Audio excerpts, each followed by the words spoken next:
하나님의 귀하신 은혜가 이 시간 우리 온 성도들과 함께 하시기를 간절히 축원합니다. 오늘 찬양이 너무나 깊고 은혜로워서 아멘도 다 머금으신 것 같아요. 여러분 정말 깊은 찬양에 여러분들 감사하시지 않습니까? 하나님께 영광과 찬양을 돌립니다. 오늘 저는 요한복음 17장 3절 너무나 여러분들 잘 아시는 말씀입니다. 한번 다 같이 한번 우리 외워보실까요? 영생은 시작. 영생은 곧 유일하신 참 하나님과 그가 보내신 자 예수 그리스도를 아는 것이니이다. 아멘.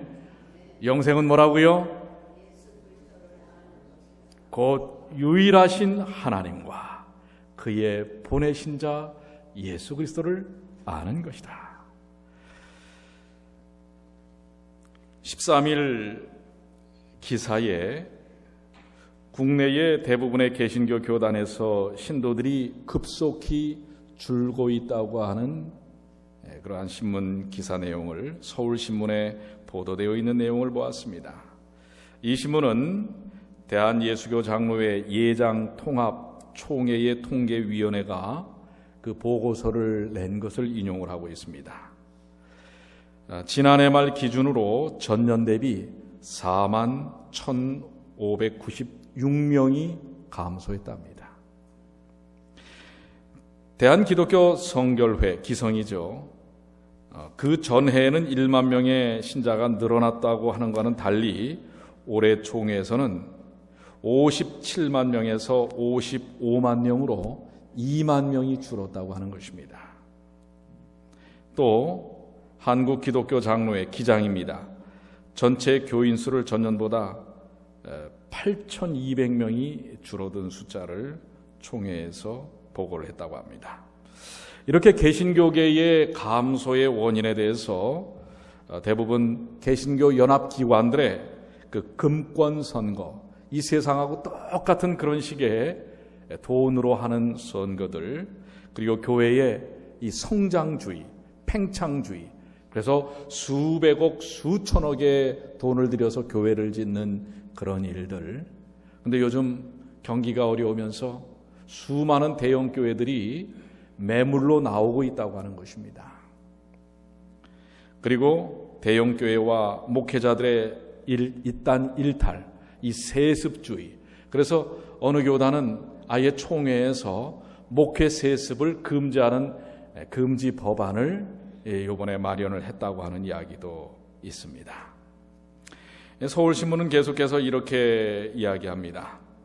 한국목회자협회가 지난 5월 발표한 한국기독교 분석 리포트에서 교회에 나가지 않는 기독교인의 불출석 이유를 첫 번째는 목회자들에 대한 좋지 아니한 이미지. 저 같은 사람들 때문에 그렇습니다. 이게 19.6%입니다. 또 교인들이 배타적이고 이기적이어서 여러분들 같이 그렇습니다. 뭐라고요? 그게 17.7%. 그 다음에 세 번째가 헌금을 강조한 것. 이게 17.6%. 이러한 1, 2, 3위의 이런 내용 때문에 많은 사람들이 요즘 교회를 등지고 떠난다고 하는 이야기를 합니다. 이 말씀 서두에 썩 좋지 아니한 얘기를 드려서 죄송합니다. 그러나 이것이 오늘날 현대 개신교회, 기독교의 현주소라고 하는 사실을 기억해야 합니다. 그런데 이러한 일은 지금 이 21세기에만 있었던 것이 아니라는 것을 여러분에게 말씀드리고 싶습니다. 그래서 조금 좀 위로를 가지십시오.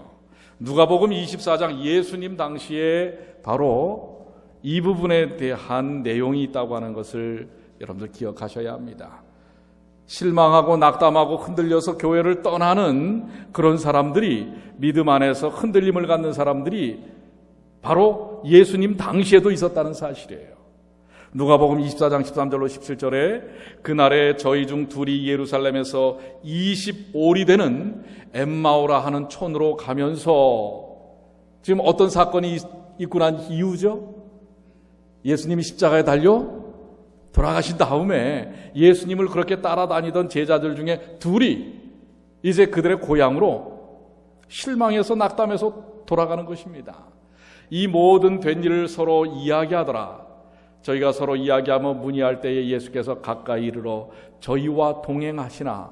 이미 그 마음 가운데 낙심이 커서 예수님이 곁에 계시는데도 알아보지 못하는 거예요.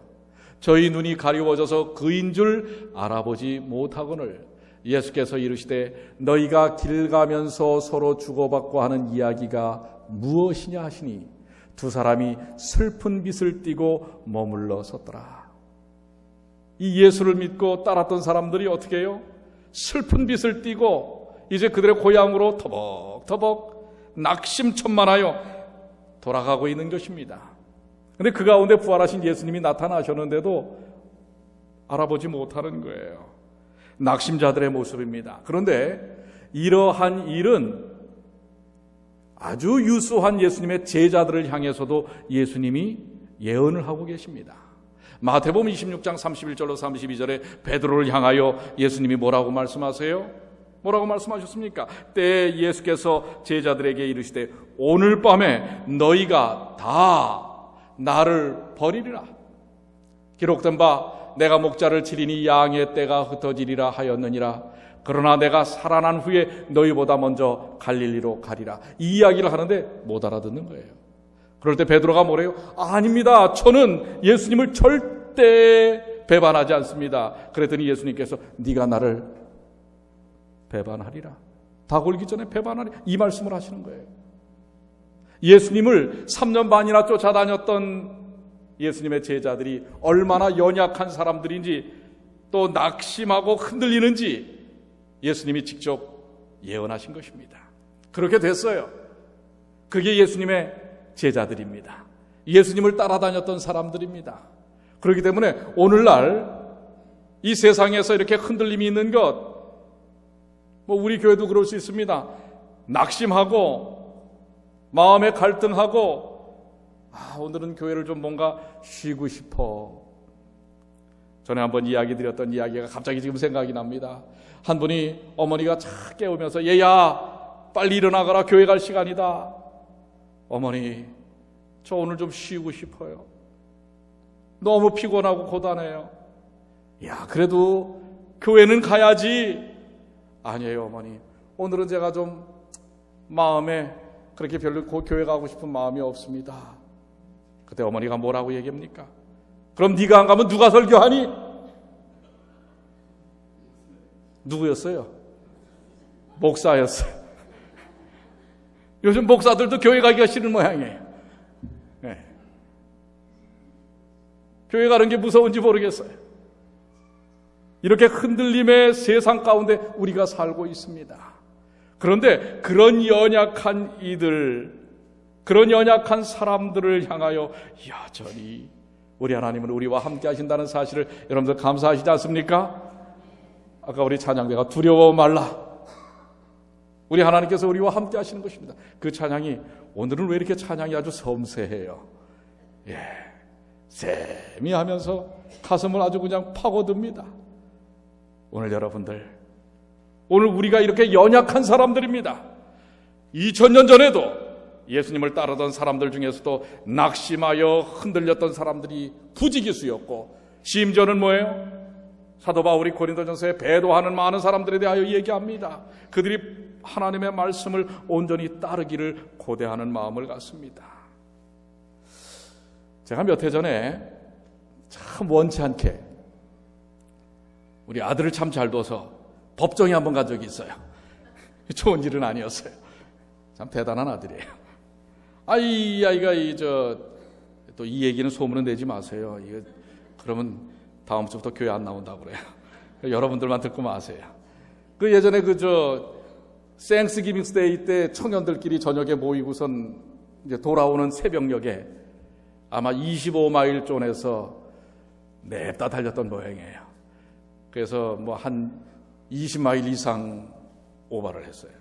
그래서 법정에 가게 되었는데, 그때만 해도 그 아이가 어릴 때이기 때문에 부모인 제가 같이 따라갔지요. 사실 이 법정에 들어간다는 것 자체가 사람들이 북적북적하고 전부 서 있는데 별로 그렇게 표정들이 좋지를 않아요. 그런데 판사가 가운데 서 있고 검사가 있고, 저희는 이제 변호사를 사지 않았기 때문에 그냥 이제 순서를 기다리는데, 이 변호사를 데리고 온 사람들은 금방금방 하더라고요. 근데 변호사가 없으니까 정말 한 2-3시간은 기다렸던 것 같아요.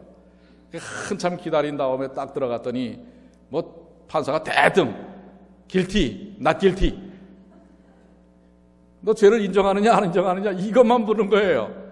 근데 저희가 그 전에 정보를 많이 갖고 들어갔거든요.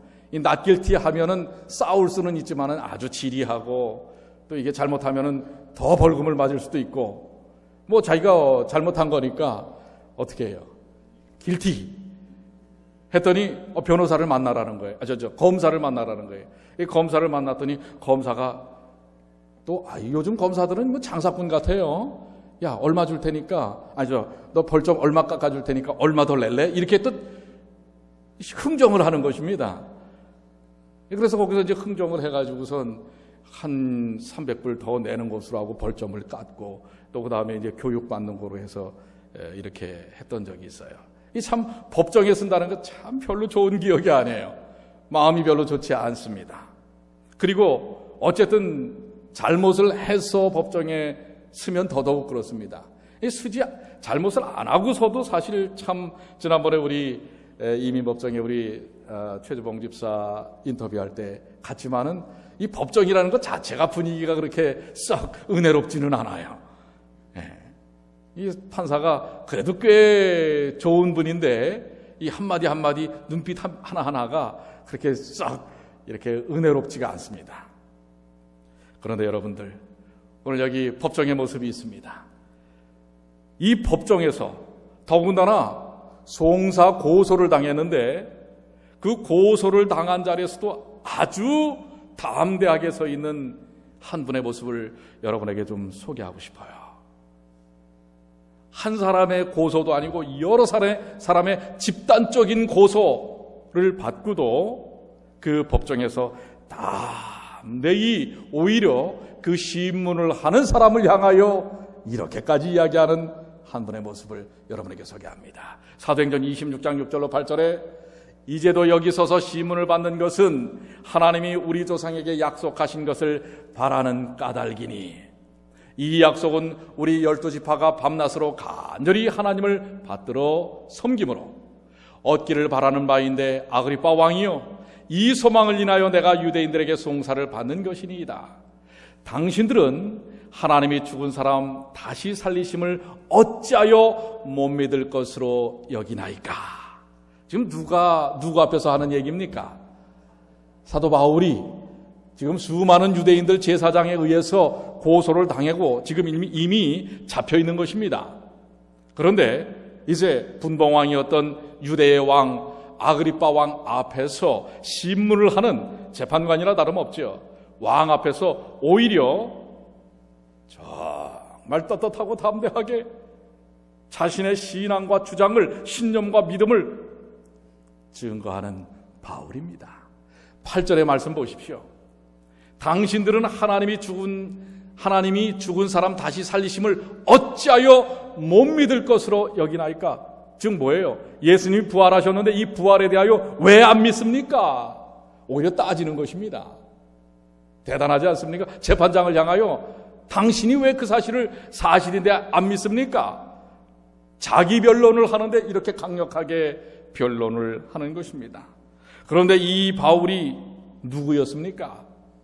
사실은 바로 그 사실을 자기도 못 믿던 사람이었어요. 그래서 누구를 죽이는데, 스데반을 죽이는데 앞장섰던 사람 아닙니까? 자기도 예수를 믿지 않고 예수님의 부활이라는 것은 믿었지만 예수님이 부활하실 것이라는 사실을 믿지 않았던 사람입니다. 그러면서 계속해서 자신의 왜 이런 변화가 일어났는지에 대한 이야기를 설명합니다. 내가 예수님의 부활을 믿는 것은 바로 이래서 그렇습니다. 나도 나사렛 예수의 이름을 대적하여 범사를 행하여야 될 줄로 스스로 생각하고, 예루살렘에서 이런 일을 행하여 대제사장들에게서 권세를 얻어가지고 많은 성도를 옥에 가두며 또 죽일 때에 내가 가편 투표를 하였고, 사람들을 죽이는데, 예수 믿는 사람들을 죽이는데 뭐예요? 찬송했단 말입니다. 또 모든 회당에서 여러 번 형벌하여 강제로 모독하는 말을 하게 하고 저희를 대하여 심히 격분하여 외국성까지도 가서 핍박하였고, 이 외국성은 다메섹입니다. 그건 나오죠 바로. 그 일로 대제사장들의 권세와 위임을 받고 다메섹으로 갔나이다. 왕이요 땡아 정오라되어 길에서 보니 하늘로서 해보다 더 밝은 빛이 나와 내 동행들을 둘러 비추는지라.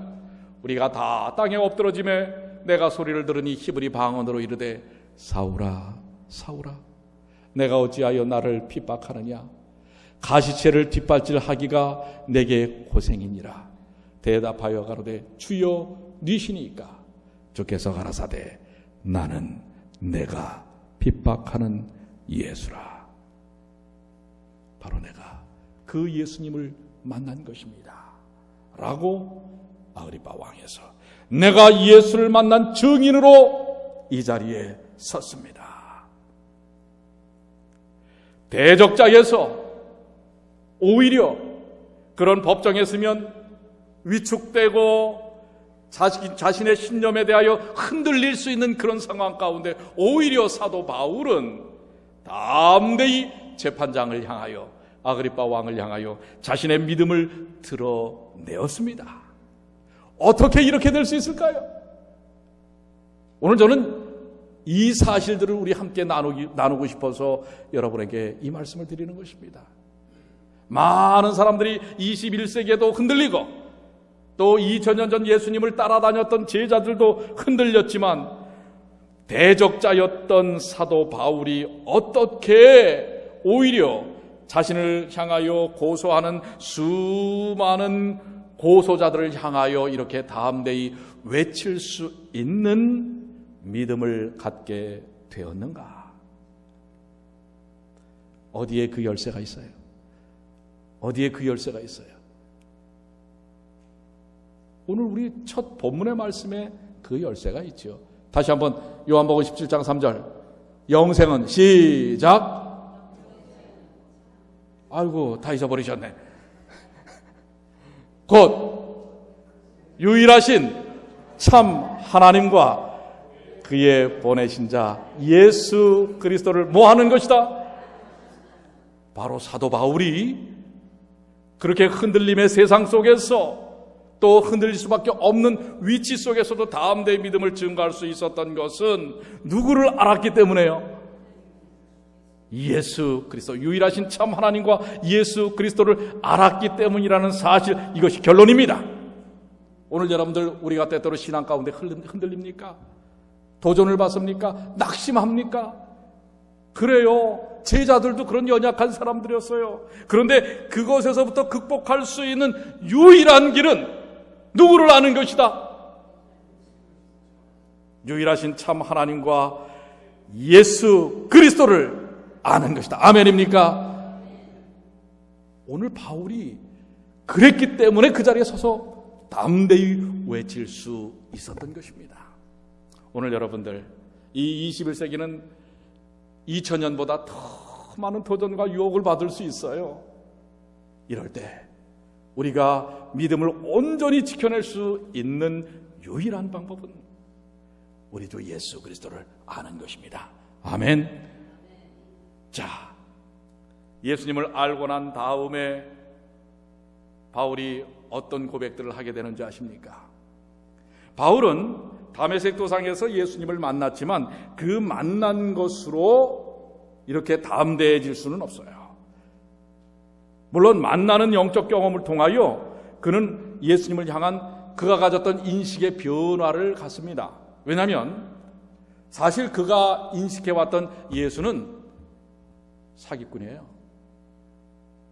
그가 예수님을 만나기 전까지 생각했던 것은 성전을 헐어? 그리고 다시 부활해? 이런 모든 사항들에 대하여 믿겨지지 않았습니다.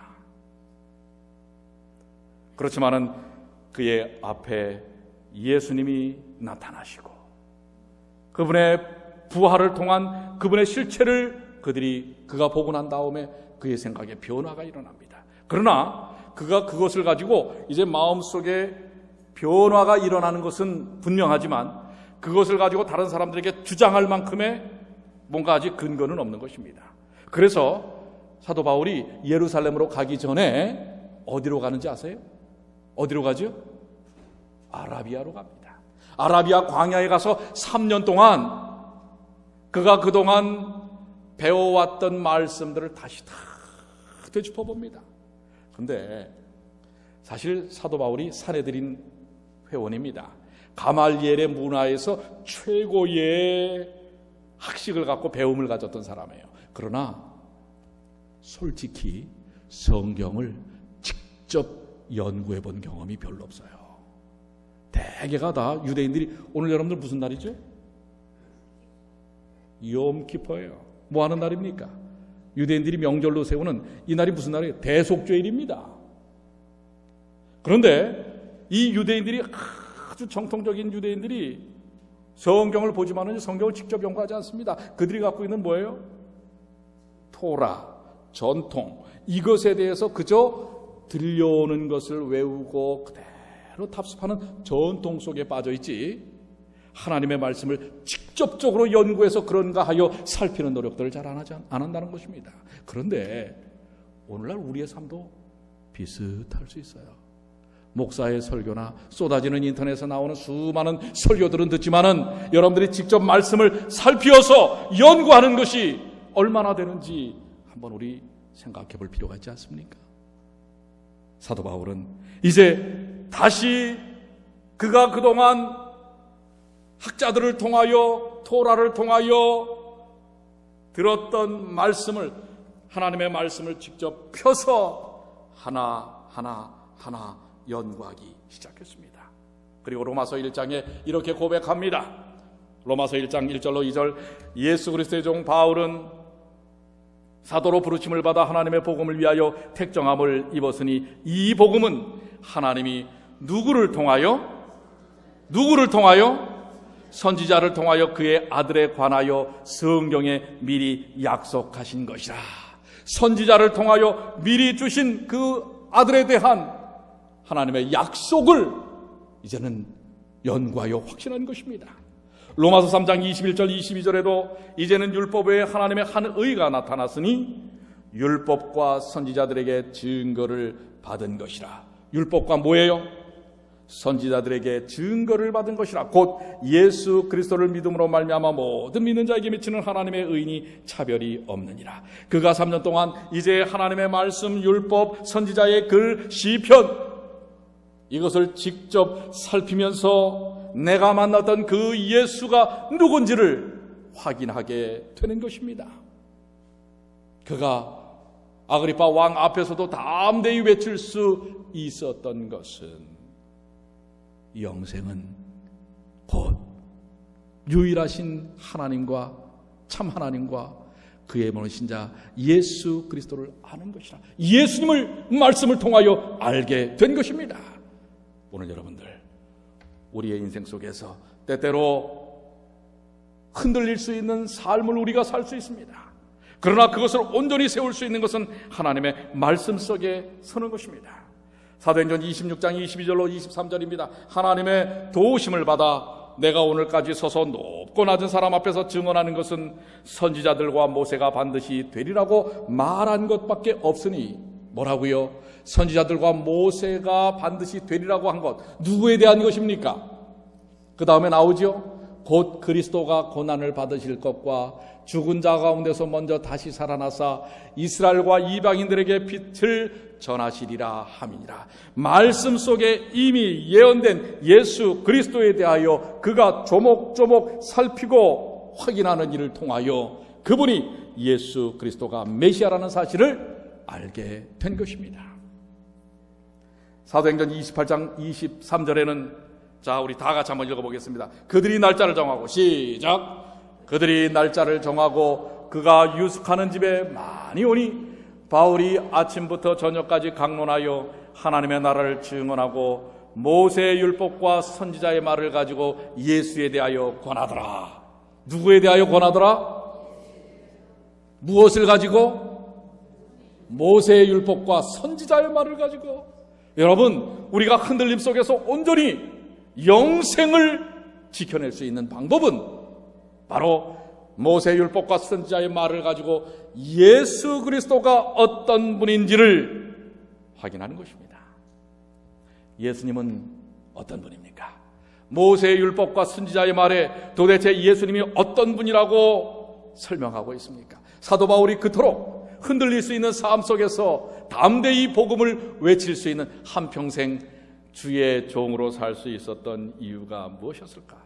출애굽기 12장입니다. 자, 모세의 글에 어떻게 미리 말씀하고 계십니까?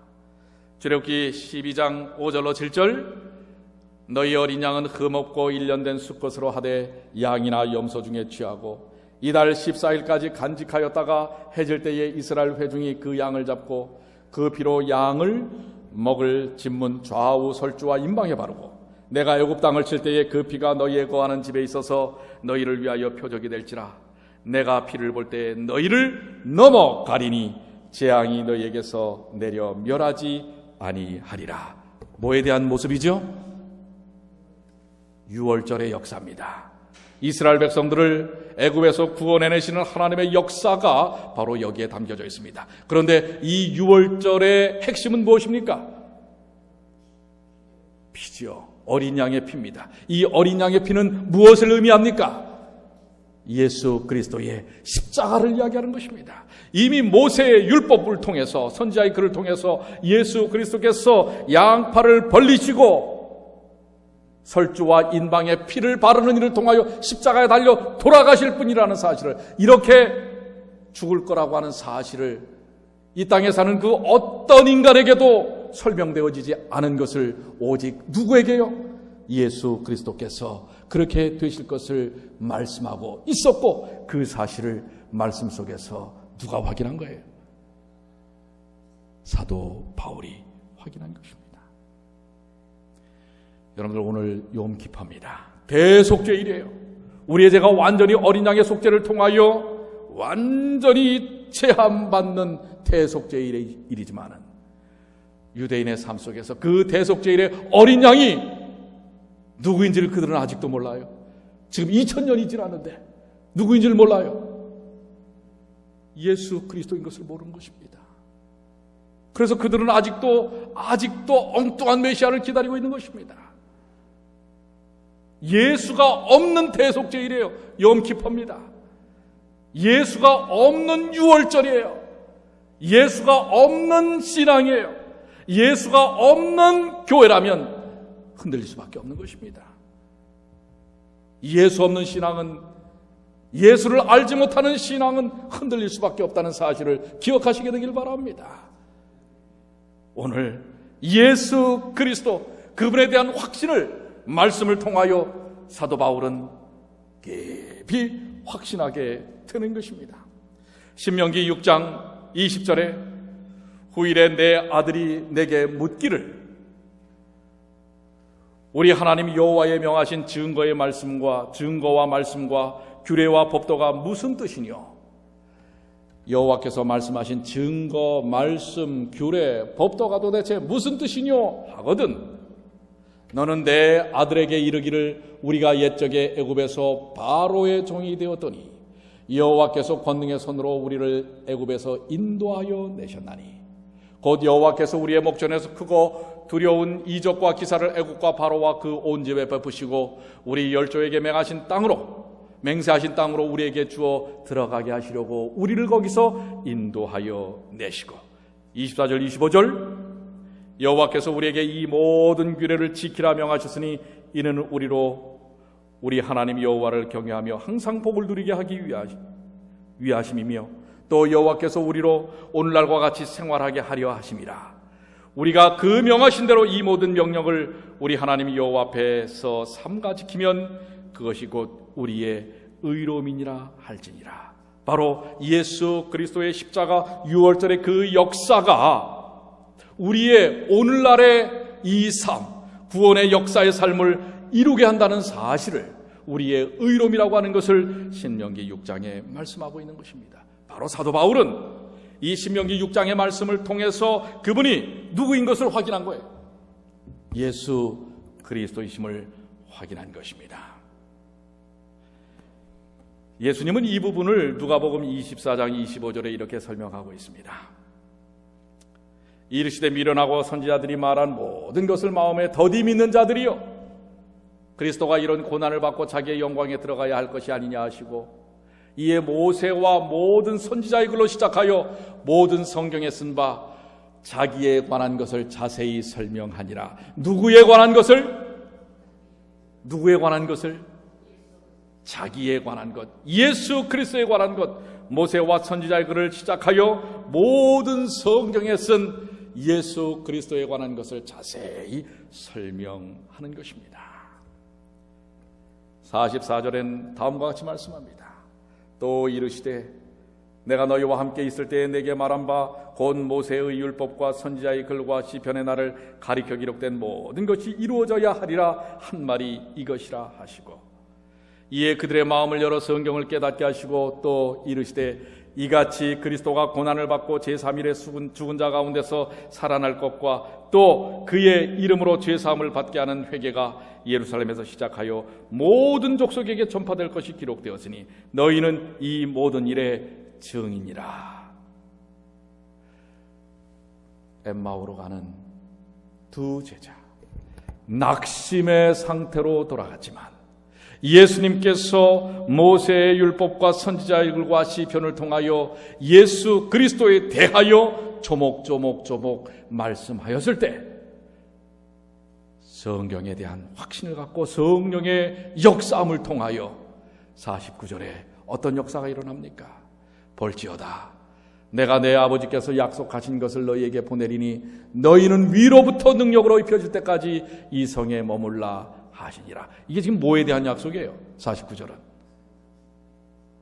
이른비 성령의 역사가, 다락방에서의 성령의 역사가 일어날 것에 대한 약속입니다. 그러면 자, 이른비 성령의 역사는 어떻게 이루어졌어요? 모세의 율법과 선지자들과 시편에 나와 있는 누구에 대한, 예수 그리스도의 십자가의 고난과 3일 만에 부활할 이 놀라운 역사에 대한 것을 그들이 확인하고 확신하게 되었을 때에 성령의 축복이 일어난 것입니다. 늦은비 성령의 역사도 여러분 같습니다. 이 세상의 흔들림뿐만 아니라 성령의 충만을 경험하기를 원하신다면 모세의 글과 선지자의 글과 시편에 있는 예수 그리스도가 어떤 분이신지 아는 일이 이루어져야 한다는 사실을 기억하시게 되길 바랍니다. 그렇기 때문에 우리는 말씀을 연구해야 합니다. 말씀 속에서 그분이 어떠한 분이신지를 확신해야 하는 것입니다. 왜 예수께서 기적과 이적을 통해서 그 일을 하시지 아니하시고 부활하신 후에도 제자들에게 마음을 열어서 성경을 깨닫게 하셨는가? 사단도 기적과 이적을 일으킵니다.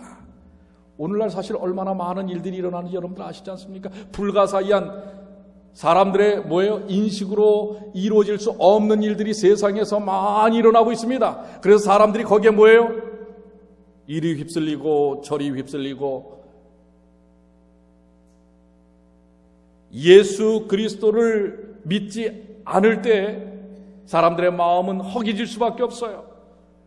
그의 마음 가운데 성령의 충만함이 없을 때에 사람은 무언가로 채우고자 하는 욕망을 가질 수밖에 없어요. 그렇기 때문에 엉뚱한 것으로 채우게 되는 것입니다. 오늘 우리의 삶에 흔들림이 있습니까? 우리의 신앙에 염려와 낙심이 있습니까? 하나님의 말씀으로 돌아가시게 되길 바랍니다. 하나님의 말씀 가운데서 예수 그리스도가 누구신지를 확인하시게 되길 바랍니다.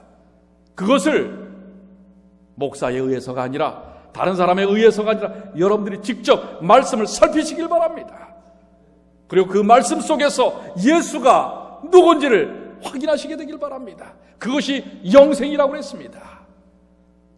오늘 그 일을 통하여 하나님께서는 우리 가운데 성령 충만의 역사를 이루실 것입니다.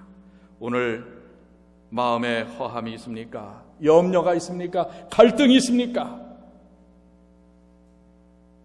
본문의 말씀을 여러분들 다시 한번 깊이 외우시길 바랍니다. 저는 이제 말씀을 정리하면서 한 이야기를 여러분들에게 드리고 마치려고 합니다. 그 인터넷 트위터라는 게 있습니다. 자신의 그 어떤 경험들을 이렇게 글로 옮겨서 다른 사람들에게 이렇게 나누어주는 것인데요. 어떤 분이 저에게 이제 그 트위터에 글을 하나 보내주었어요. 근데 오늘 이 말씀이 너무 은혜가 되어서 제가 여러분들에게 소개를 합니다. 제목은 나는 꼴찌였습니다. 요즘은 이 꼴찌들 별로 좋아하지 않습니다. 전부 뭐만 좋아해요? 1등만 좋아하죠. 최고만을 좋아합니다. 그런데 나는 꼴찌였습니다. 어느 대학 교수의 가슴 뭉클한 고백이 트위터 사이에 화제가 되었습니다. 이 교수는 중학교 1학년 때 전교에서 꼴찌를 했는데 성적표를 1등으로 위조해서 아버님에게 갖다 드렸습니다. 꼴찌를 했는데 1등으로 위조를 해서 갖다 줬어요. 그 이후 그 학생은 너무 죄스러운 마음에 이를 악물고 공부를 해서 17년 후에 대학 교수가 되고 유명한 대학의 총장까지 됩니다. 그의 글을 이제 제가 읽어드릴게요. 나의 고향은 경남 산청입니다. 아주 산골이죠. 지금도 비교적 가난한 곳입니다. 그러나 아버지는 가정 형편도 안 되고 머리도 안 되는 나를 대구로 유학을 보냈습니다. 대구 중학을 다녔을 때 공부하기가 너무 싫었습니다. 1학년 8반, 석차는 68분의 68. 68명 중에 68등이란 말이에요. 꼴찌를 했습니다. 부끄러운 성적표를 가지고 고향에 가는 어린 마음에도 그 성적표를 내밀 자신이 없었습니다. 당신이 교육을 받지 못한 한을 자식을 통해 풀고자 했는데 꼴찌라니. 끼니를 제대로 잊지 못하는 소장농을 하면서도 아들을 중학교에 보낼 생각을 한 아버지를 떠올리면 그냥 있을 수가 없었습니다. 그래서 잉크로 기록된 성적표를 침으로 지우고 1분의 68 고쳐서 아버지께 보여드렸습니다. 아버지는 보통 학교도 다니지 않았으므로 내가 1등으로 고친 성적표를 알아차리지 못할 것으로 생각했습니다. 대구로 유학한 아들이 집으로 왔으니 친지들이 몰려와 찬석이는 공부를 잘했더냐? 라고 아버지에게 물었습니다. 아버지는 앞으로 봐야지. 이번에는 어쩌다 1등을 했는가 배 했습니다. 명순이 그 아버지의 이름입니다. 명순은 자식 하나 잘 뒀어. 1등을 했으면 책거리를 해야지 하고 동네 사람들이 얘기했습니다. 당시 우리 집은 동네에서 가장 가난한 살림이었습니다. 이튿날 강에서 멱을 감고 돌아오니 아버지는 한 마리뿐인 가축을 잡아 동네 사람들을 모아놓고 잔치를 하고 있었습니다. 그 가축은 우리 집 재산 목록 1호였습니다. 기가 막힌 일이 벌어진 것입니다. 다음 말 아버지 하고 불렀지만 다음 말을 할 수가 없었습니다. 그리고 밖으로 뛰쳐나갔습니다. 그 뒤로 나를 부르는 소리가 들렸지만 그를 외면하고 나는 겁이 나는 강으로 가 죽어버리고 싶은 마음에 물속으로 뛰어들어 숨을 안 쉬고 버티기도 했습니다. 주먹으로 내 머리를 내리치기도 했습니다. 그 충격적인 그 사건 이후 나는 달라졌습니다. 항상 그 일이 머리에 맴돌고 있었기 때문입니다. 그로부터 17년 후 나는 대학 교수가 되었습니다. 그리고 나는 아들이 중학교에 입학했을 때, 그러니까 내 나이 45세가 되던 어느 날 부모님 앞에 33년 전의 일을 고백하기 위해 아버지, 저 중학교 1학년 때 1등은요 하고 말을 시작하려고 하는데 옆에서 아버지께서 알고 있었다. 그만해라. 민우, 그 손주입니다. 민우가 듣는다 하셨다. 자식의 위조한 성격을 알고도 재산 목록 1호인 가축을 잡아 잔치를 하신 부모님의 마음을 박사이고 교수이고 대학 총장인 나는 아직도 감히 알 수가 없다. 전 경북대 총장 박창석 박사의 글입니다. 저는 압니다. 이 아버지의 마음. 누가 그 마음이었어요? 우리 아버지. 우리 하늘 아버지가 68분의 68 꼴등한 우리들을 위해 가축이 아니라 누구를 내놓으셨어요? 예수 그리스도. 그분을 내놓으시고 잔치를 하신 거예요. 누구를 살리기 위해? 나를 살리기 위해, 여러분을 살리기 위해. 그분이 유일하신 참 하나님 우리 아버지십니다. 그리고 그가 보내신 자 나를 위해 가축이었지만은 그 아버지는, 우리 아버지는 예수 그리스도를 잡으셨어요. 그래서 애굽에서 이스라엘 백성들을 구원하여 내셨고 2000년 전 예수 그리스도가 십자가에 달려 돌아가시는 일을 통해서 여러분과 저를 살리셨어요. 오늘 이 예수님을 기억하십시오. 그분이 우리의 메시아입니다. 우리가 그분을 믿는 것입니다. 그렇기 때문에 흔들리지 않습니다. 흔들림 많은 이 세상 가운데서 좌절하고 낙망하고 쓰러질 수밖에 없는 이 세상 가운데서 혹시 암은 아닐까? 이러다가 다음 달 렌트비를 못 내면 어떻게 되지? 여러분, 그 모든 염려 주님께 맡기십시오. 우리 다 같이 요한복음 17장 3절 다 같이 시작. 영생은 곧 유일하신 참 하나님과 그가 보내신 자 예수 그리스도를 아는 것이니라. 아멘. 다음 한 주간도 흔들림 없는 승리의 삶을 사시는 주님의 귀한 자녀들 되시기를 간절히 축원합니다. 우리 주님 다시 오실 것입니다. 다 같이 일어나셔서 우리의 귀한 소망의 고백을 함께 하겠습니다.